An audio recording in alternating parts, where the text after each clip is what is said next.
Olá, meus caros, bem-vindos aqui de volta ao nosso canal. A gente hoje vai falar um pouquinho a respeito do desenvolvimento industrial, econômico, político e social dos Estados Unidos ao longo do século XIX, que foi um conteúdo que eu deixei aqui, que a gente não falou depois, quando a gente falava da independência dos Estados Unidos. Logo depois que os Estados Unidos se tornam independentes, no final do século XVIII, começa um processo de desenvolvimento industrial dentro dos Estados Unidos e de expansão territorial do território ali que então formava os Estados Unidos, que antes eram as 13 colônias britânicas na América. Só recordando, a gente voltar no mapinha, recorda vocês que, a princípio, os Estados Unidos eram basicamente essa faixa aqui da costa do Atlântico, que é a faixa leste aqui desse território. Então, toda essa região que vocês estão vendo, que compõe os outros estados dos Estados Unidos aqui, foram regiões que foram anexadas ao longo de todo o século XIX. Então, a gente parte a nossa história a partir dessa região aqui, que eram os Estados Unidos no pós-independência. Logo depois que se torna independente, a gente consegue perceber nessa região leste, principalmente na região norte, naquilo que compunham as 13 colônias do norte. Se a gente voltar aqui, lá atrás, no nosso mapinha que a gente trabalhou quando trabalhávamos a questão da independência dos Estados Unidos, então a gente está falando basicamente dessa região aqui, dessa região da costa leste. Logo depois da independência, principalmente essa região central e essa região mais ao norte, vive um processo de desenvolvimento industrial muito rápido. Então, há aqui a abertura de indústrias, o desenvolvimento de indústrias já existentes,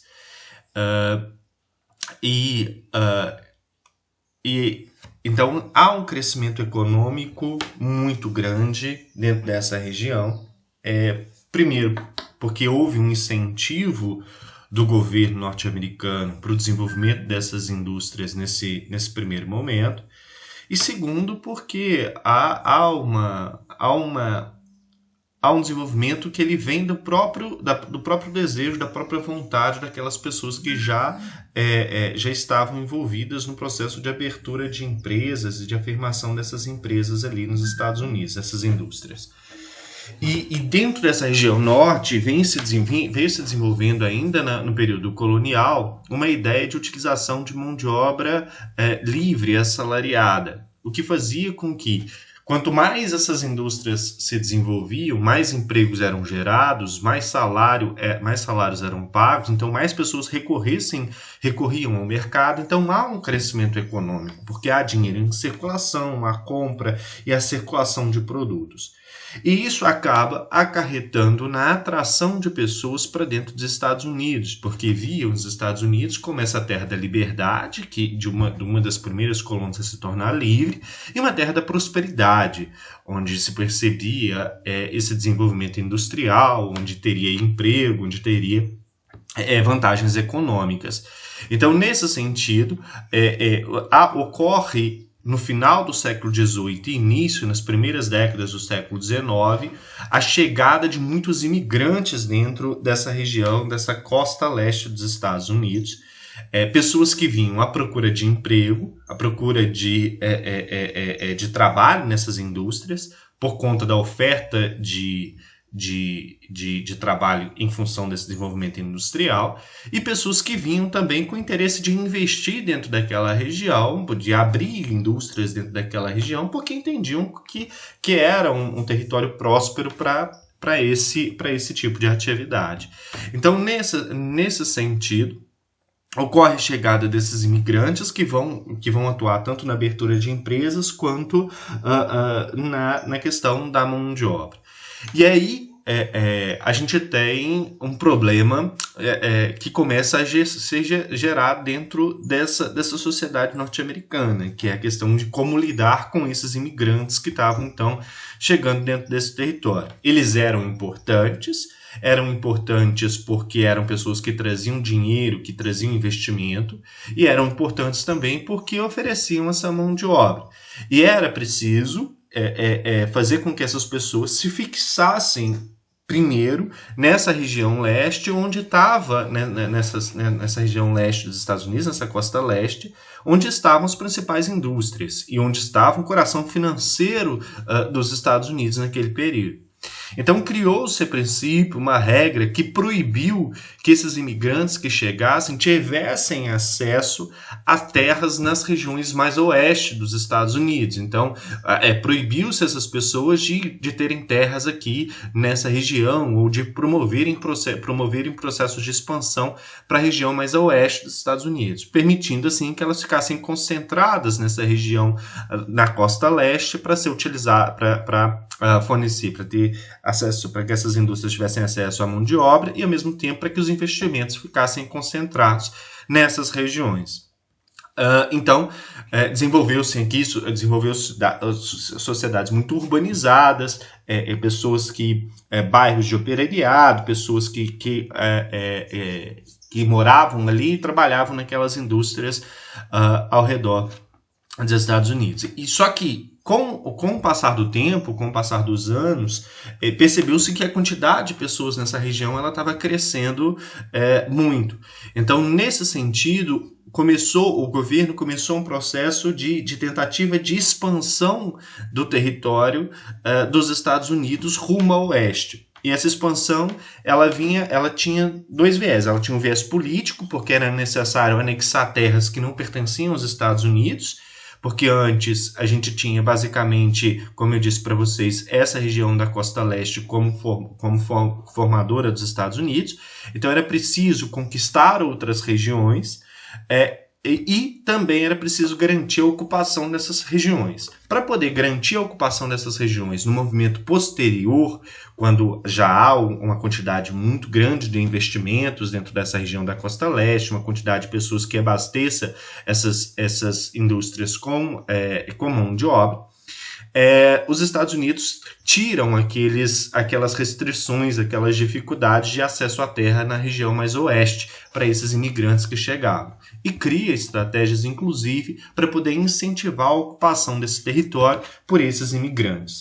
E, num movimento paralelo, começa um processo de anexação de territórios na região aqui a oeste.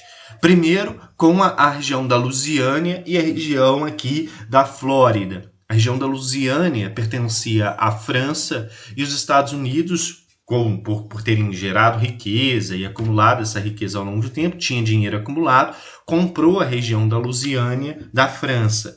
E logo depois fez o mesmo com a região da Flórida, que pertencia então à Espanha. Então ele compra a Flórida e a Louisiana e consegue também fazer um processo de compra e anexação dessa região aqui de toda a proximidade do Golfo do México, do Mississippi e do Alabama.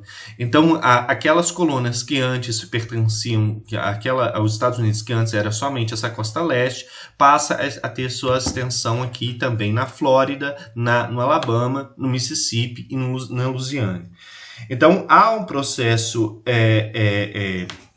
de compra dessa terra que está relacionada a essa necessidade de ocupação do território, mas a região da Louisiana e da Flórida estava relacionada também às necessidades comerciais e industriais dessa região que vinha se desenvolvendo mais ao norte. Porque, não sei se vocês se recordam, a gente tinha aqui o famoso comércio triangular, que estabelecia relações comerciais principalmente com a América Central, com a região do Caribe, aqui. Então, a compra da Flórida, da Louisiana, da França, da Flórida, que pertence à Espanha, da Louisiana, que pertencia à França, por parte dos Estados Unidos, ela tá relacionada também a esses interesses econômicos de facilitar as relações comerciais com a região do Caribe aqui, em função dessas questões econômicas que o norte, que eram latentes para essa região do norte. Se por um lado a gente tem algumas dessas regiões a oeste que são ocupadas por meio da compra de relações comerciais e de troca que são feitas com países europeus, por outro a gente tem a anexação de territórios que é feita por meio de uma expansão de fato militar, de conquista desse território e de expansão e de expulsão ou extermínio dos nativos que estavam dentro dessa região. Então, ao mesmo tempo que você tem essas relações de compra desses territórios, ocorre uma expansão, que é uma expansão por vias militares, por via de guerra, conflito, principalmente com os povos nativos que estavam nessas regiões mais a oeste. Então ocorre um processo de adentrada para dentro do oeste, que nós chamamos de corrida para o oeste dentro dos Estados Unidos, que vai avançando aqui rumo às regiões a região mais a oeste e promovendo guerras com as populações nativas, com os indígenas que habitavam essa região. Recordo a vocês que dentro dos Estados Unidos constituiu-se a ideia de que índio bom é índio morto, que o índio é símbolo do atraso, é símbolo de um passado que você quer superar e quer fundar então uma sociedade mais modernizada, pensando no futuro. Então, nesse sentido, há o processo cada vez mais de expulsão desses indígenas rumo ao oeste. Então, vai se tendo o avanço dos Estados Unidos rumo ao oeste, da mesma forma, esses indígenas vão sendo expulsos para a região mais oeste, muitas das vezes conseguindo ficar ali e sobreviver em algumas pequenas aldeias mais isoladas e muito na região a oeste dos Estados Unidos.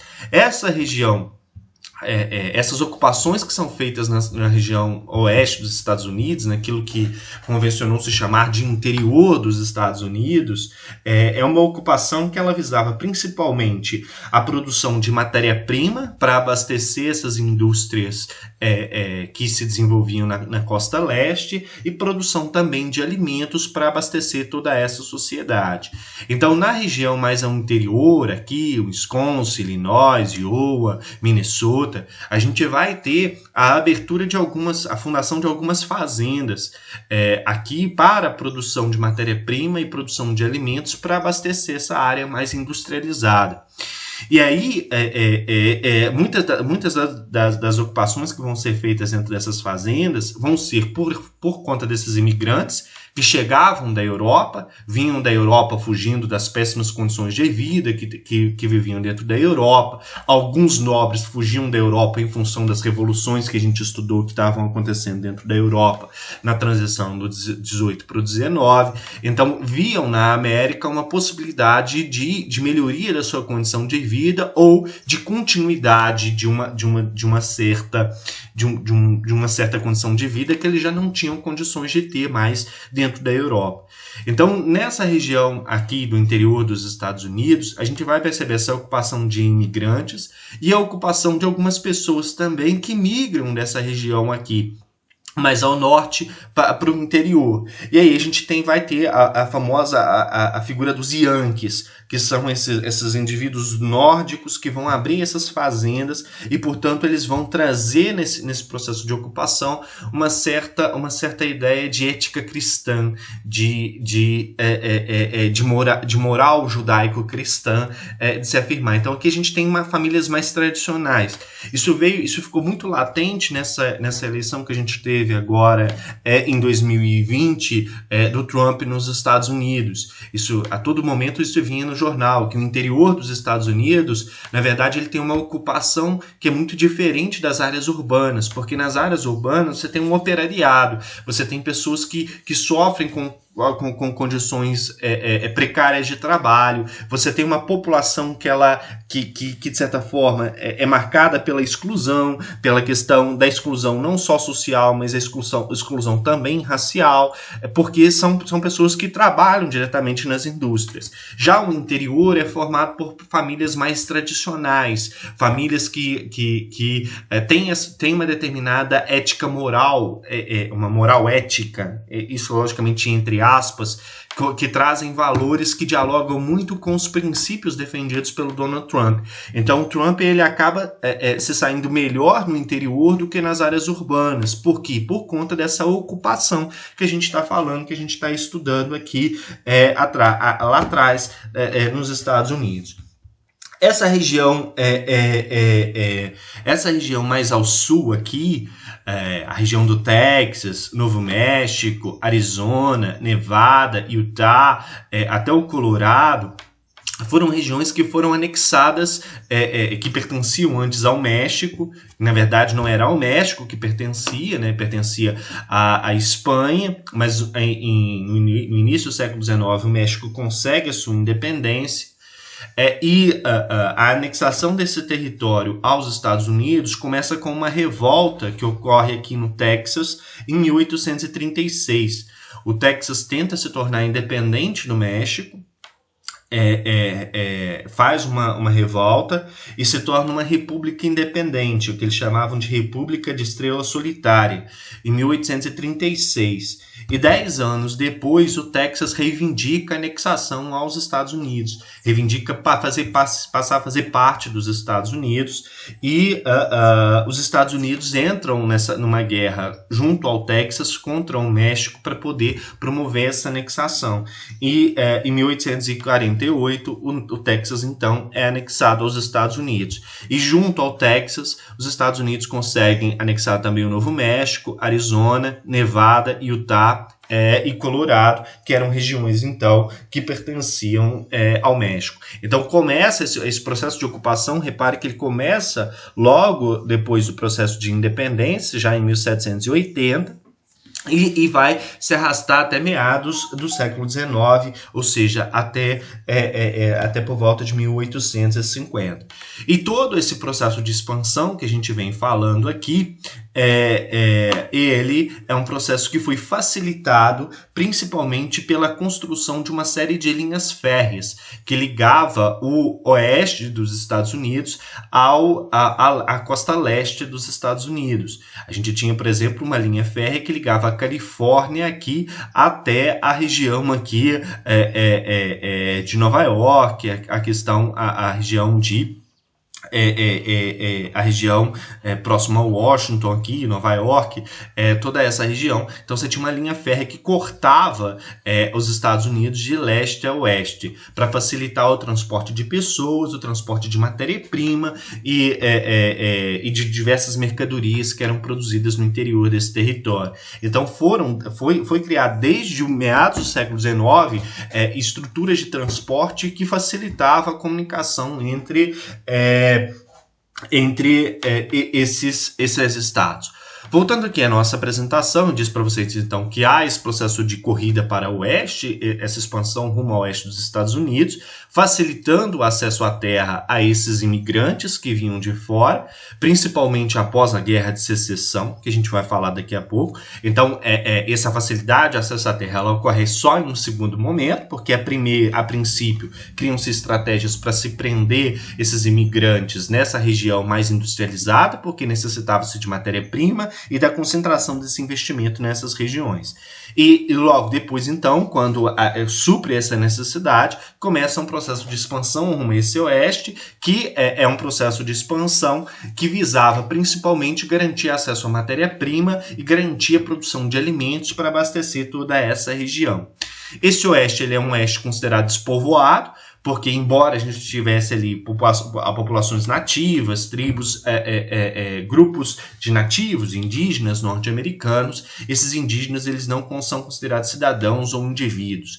Eles são considerados, na verdade, símbolos do atraso que precisam ser superados. Então, a cultura indígena norte-americana ela não é considerada ao se formar essa cultura americana, ou essa cultura estadunidense. Na verdade, o que se quer é o extermínio desses nativos. E esse processo de expansão rumo ao oeste, ele é baseado já no princípio do Destino Manifesto, que a gente vai falar muito dele no terceiro ano.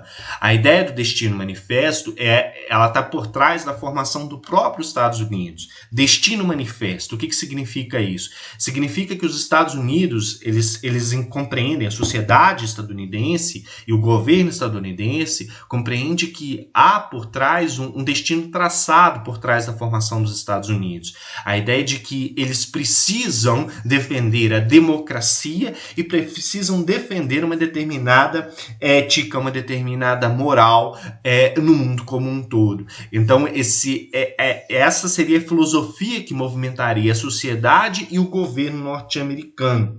Então, compreendia-se que o país ele estava destinado a estender seu território até o Pacífico, ou seja, até a costa oeste, e que havia sido escolhido, que esse país, que os Estados Unidos, havia sido escolhido por Deus para poder levar a democracia, a experiência do self-made man, do autogoverno, do autodesenvolvimento e os valores morais judaico-cristãs para todo o território oeste, e não só todo o território oeste, como o território dos vários territórios existentes no mundo como um todo. Então os Estados Unidos assumem desde o início da sua formação essa bandeira de defensores da democracia e de defensores de um determinado modelo de sociedade. E por conta disso vão empreender uma série de guerras no mundo como um todo, até os dias de hoje. Até os dias de hoje eles entendem, por exemplo, se na Venezuela não tem democracia, nós precisamos intervir lá e defender os ideais democráticos, porque é a nossa função, é o nosso destino fazer isso. Então há esse valor, esse princípio filosófico por trás da ideia da formação dos Estados Unidos e por trás também dessa ocupação do oeste norte-americano. Essa expansão ela se intensifica a partir de meados do século XIX, e aí a gente tem uma série de filmes que tratam isso, e vocês provavelmente já passaram por isso desde a infância. Pocahontas, tem um filme de um cavalinho lá que retrata muito essa narrativa de conquista, de construção de ferrovia, de descoberta do ouro na região oeste dos Estados Unidos. Na região da Califórnia, na costa oeste, são descobertas várias minas de ouro que começam a ser exploradas por esses Yankees, por esses norte-americanos, por esses estadunidenses dessa região norte, que chegam a essa região por meio da construção dessas ferrovias, então passam a explorar essa questão das minas de ouro dentro dessa região. Então a descoberta do ouro na Califórnia em 1848 acaba gerando aquilo que nós chamamos de uma corrida pelo ouro nos Estados Unidos e intensificando essa expansão, essa corrida para o oeste norte-americano. E aí surge a questão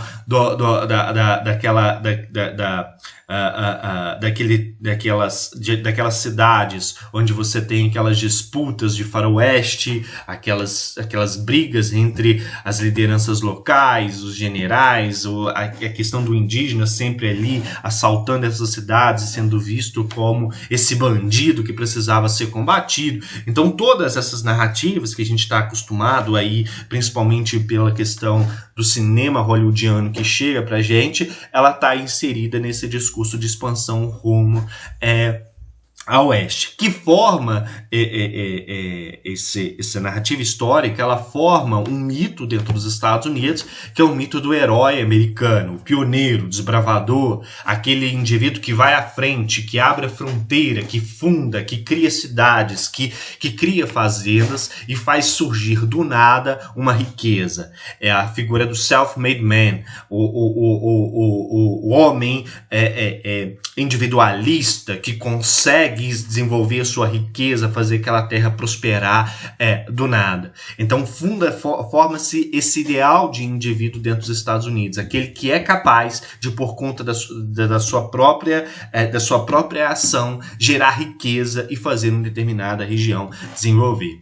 Uma ideia que está muito presente dentro da história norte-americana até os dias de hoje. Se a gente pega, por exemplo, a própria figura do Donald Trump, ela pode ser está enquadrada nessa ideia desse self-made man, esse grande homem, esse homem que consegue fazer riqueza, que consegue fazer fortuna, que consegue se desenvolver. E ela está muito relacionada à narrativa dessas famílias que vão habitar a região interior, o interior dos Estados Unidos, esses Yankees que desbravam, que fundam fazendas no norte dos Estados Unidos.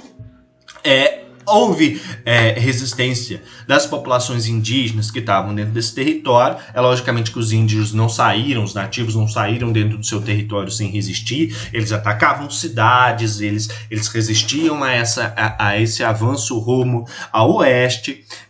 Só que eles eram numericamente inferiores e tinham um poder bélico muito menor do que aquele que esses Yankees, esses americanos traziam.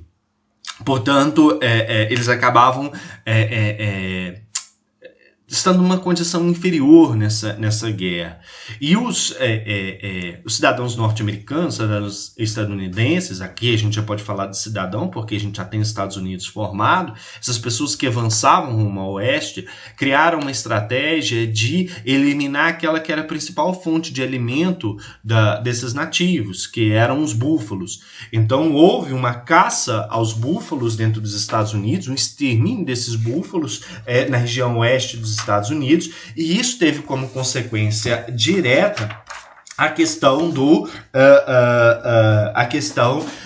da diminuição da oferta de alimento para esses nativos, atingindo diretamente essas tribos indígenas, esses povos indígenas norte-americanos. Então, o extermínio de búfalos, ele teve consequências também para o extermínio, ele facilitou o processo de dizimação das populações nativas norte-americanas. E aí, esses nativos, eles vão estar cada vez mais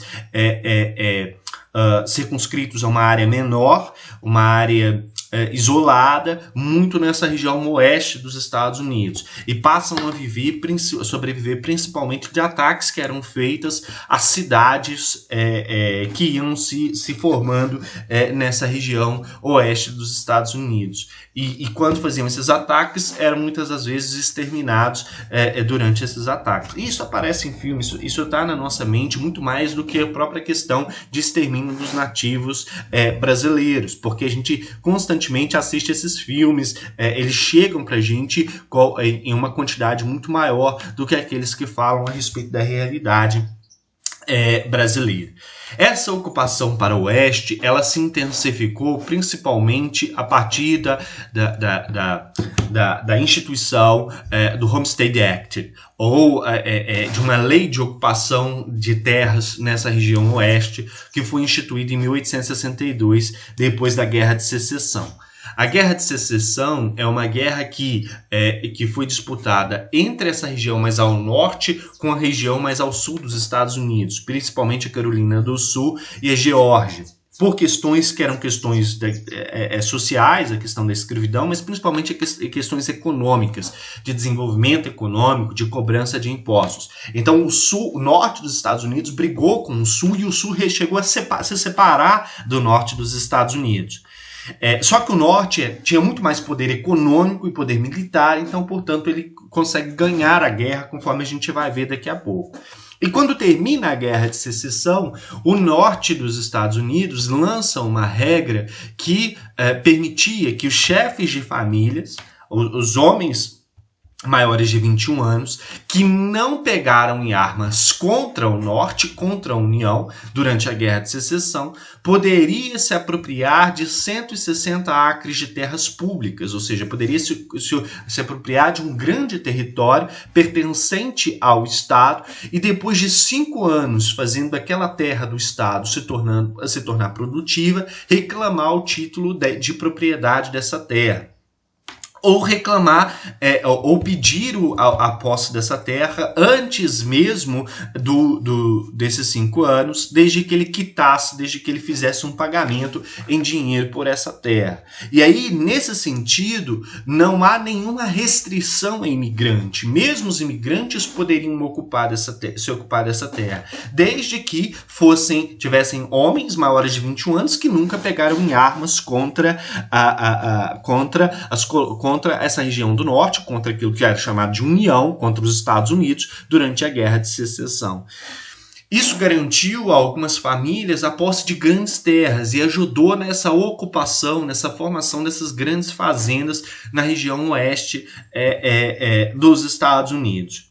E um paralelo muito importante a se fazer é que no mesmo ano que foi, no mesmo período, não no mesmo ano, né? Mas no mesmo período em que foi instituído o Homestead Act nos Estados Unidos, foi feita no Brasil a Lei de Terras. A Lei de Terras de 1850 dentro do Brasil, ela foi criada para poder evitar que imigrantes e ex-escravos tivessem acesso à terra. No Brasil, a Lei de Terras de 1850 ela dizia que só podia possuir terra quem tivesse dinheiro para comprar aquela terra.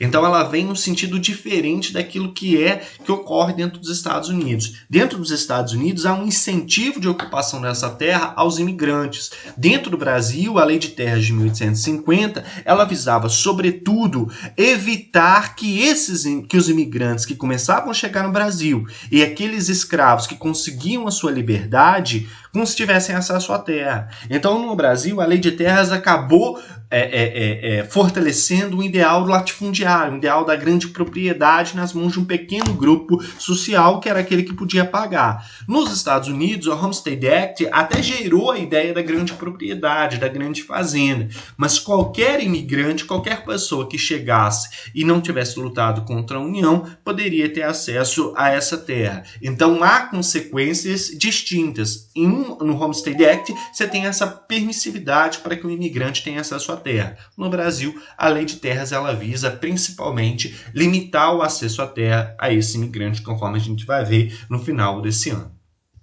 E aí a gente já chega à Guerra de Secessão. Essa Guerra de Secessão, ou a Guerra de Separação entre o norte e o sul dos Estados Unidos, ela ocorre durante 4 anos na história norte-americana.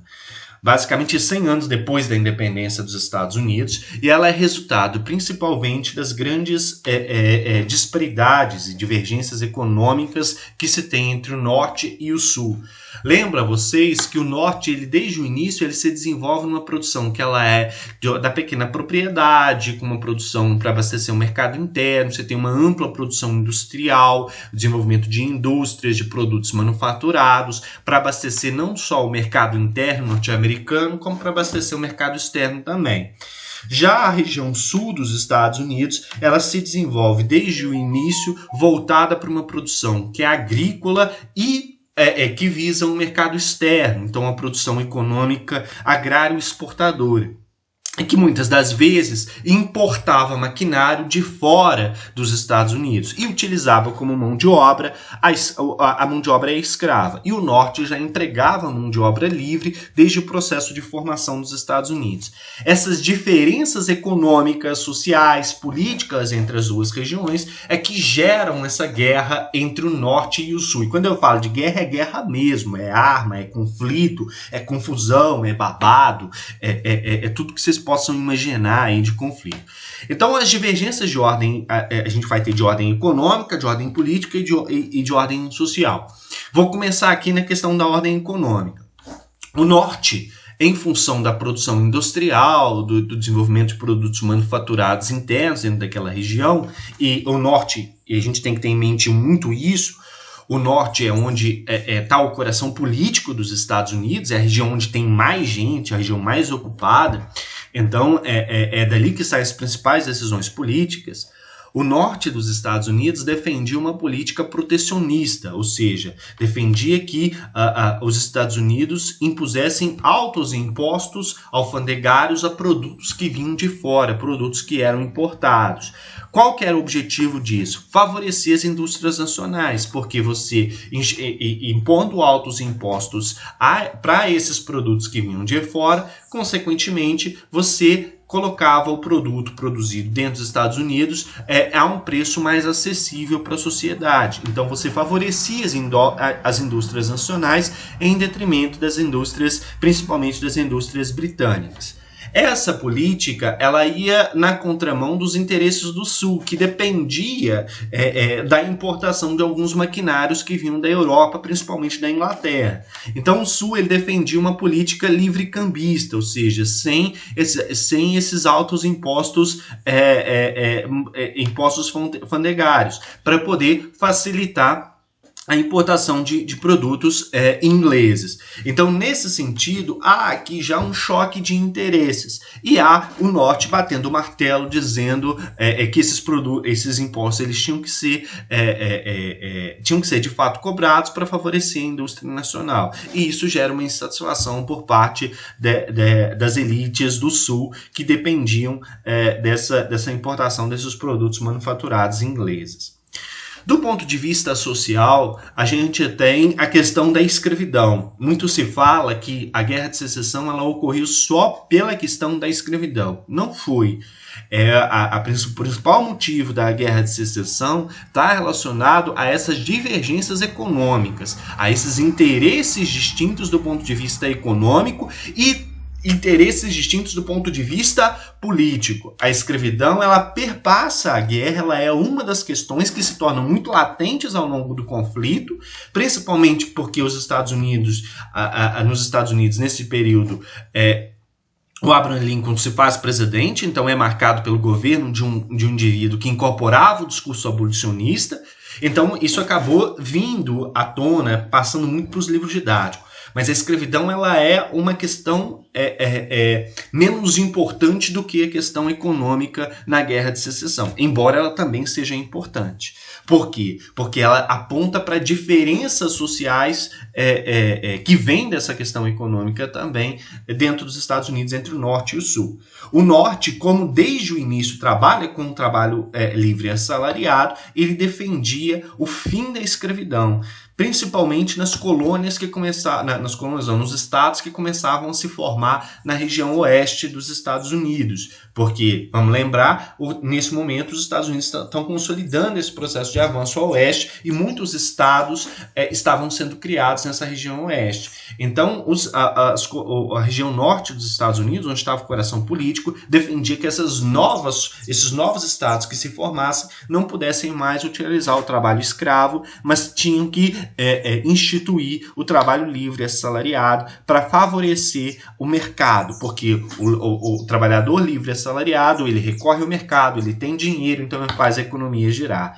Já o Sul, que se desenvolveu desde o início da história norte-americana com a utilização do trabalho escravo nas lavouras monoculturas, principalmente produzindo tabaco e algodão, defendia a continuidade do trabalho escravo e defendia também a utilização do trabalho escravo nesses estados que fossem se formando na região oeste. Então a questão da escravidão ela sempre perpassava os debates e a oposição entre o norte e o sul.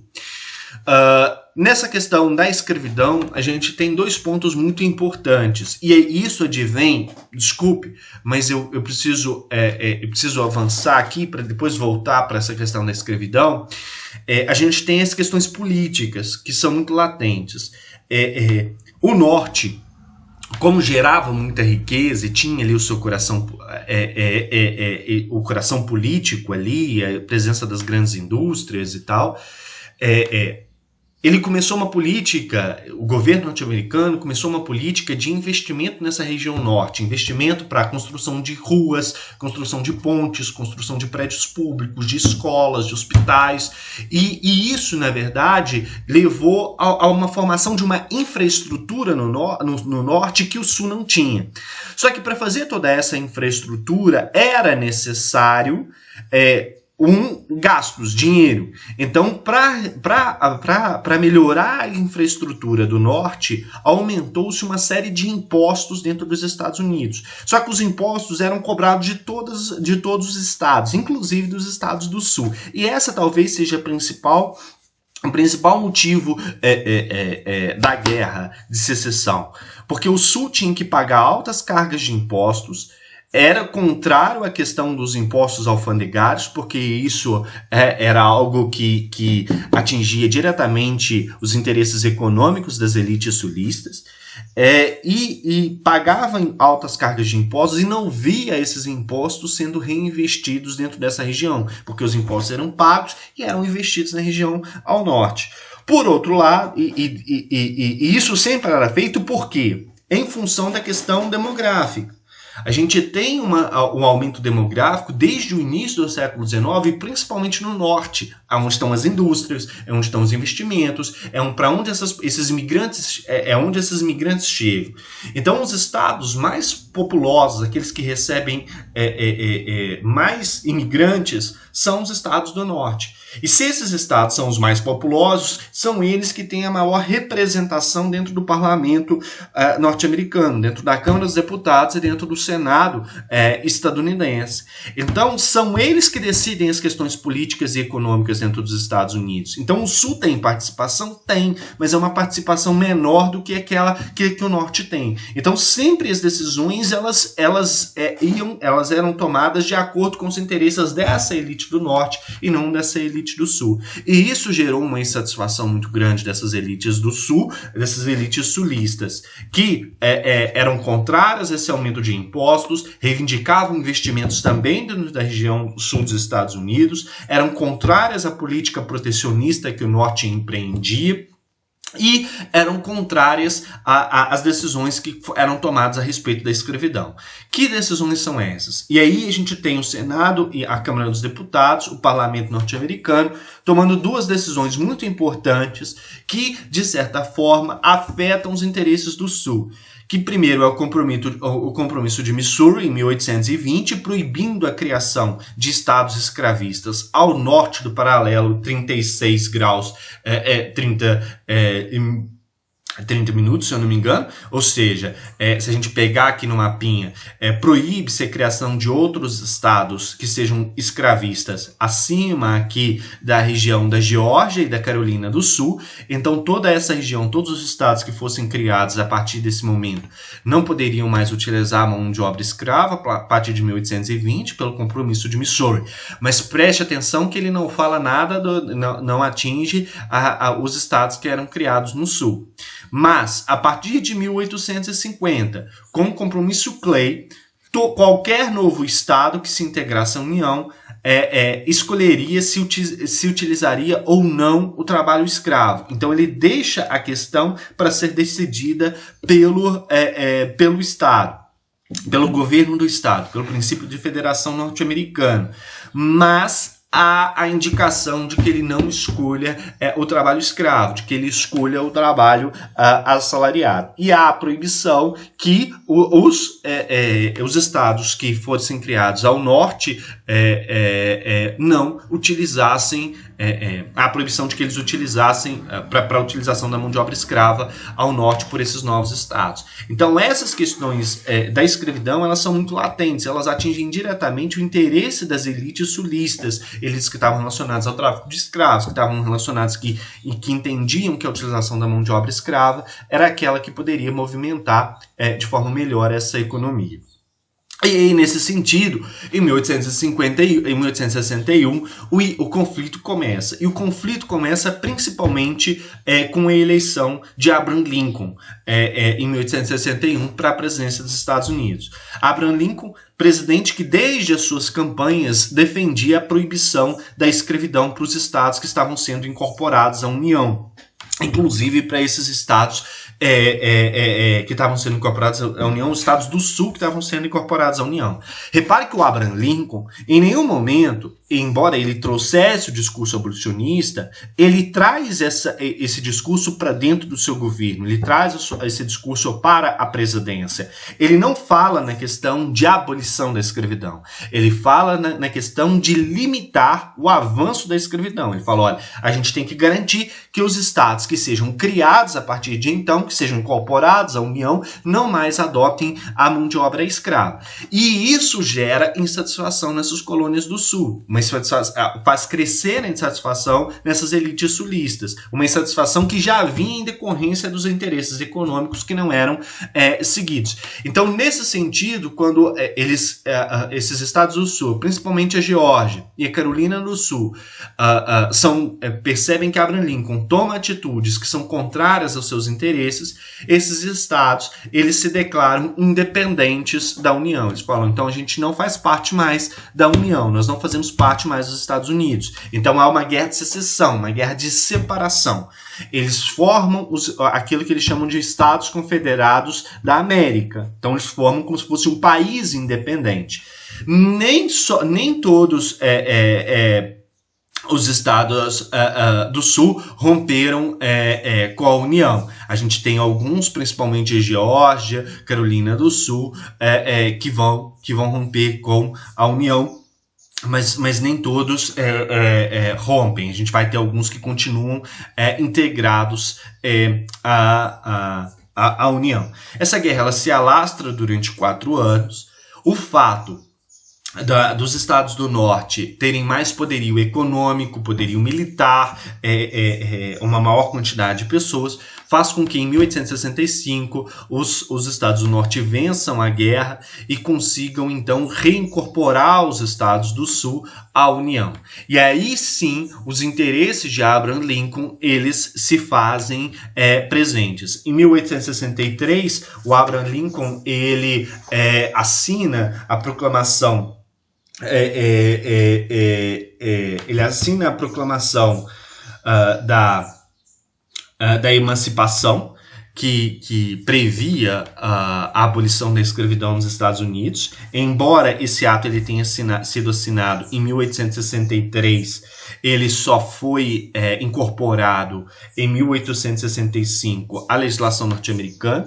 Perdão a um erro aqui, a escravidão norte-americana ela foi abolida não em 1868, ela foi abolida em 1865, porque a proclamação da emancipação é de 1863, o Abraham Lincoln assina. Em 1865, se eu não me engano, o Abraham Lincoln ele é assassinado por um membro dessa elite sulista, e logo depois que ele é assassinado, a proclamação de emancipação ela é incorporada à Constituição norte-americana em 1865 e ela se torna a 13ª ementa da Constituição norte-americana, garantindo a liberdade para os escravos dentro dos Estados Unidos. Então a guerra ela termina em 9 de abril de 1865 e nesse mesmo ano a gente tem a abolição da escravidão dentro dos Estados Unidos. Mas isso não significa que a gente tem uma incorporação de fato dos ex-escravos à sociedade norte-americana. Essa sociedade que ela se funda a partir também da utilização da mão de obra escrava africana, de africanos escravizados, ela traz também latente a questão do preconceito étnico-racial, principalmente na região sul dos Estados Unidos. Esses ex-escravos, eles não são incorporados à sociedade, criam-se legislações nos estados, e aí isso vai depender de cada estado, isso não é uma questão da União, isso é uma legislação do estado, porque é deixado aos estados essa incorporação desses ex-escravos à União, à sociedade. Então, em muitos estados existiram leis restritivas. Esses escravos, pessoas de origem afro-americana, eles não teriam direito à participação em votos, não teriam direito à participação nas eleições, não teriam direito a frequentar os mesmos espaços que homens brancos, no próprio transporte público, no próprio cotidiano, na vida pública, eles estavam exclusos da participação em alguns ambientes.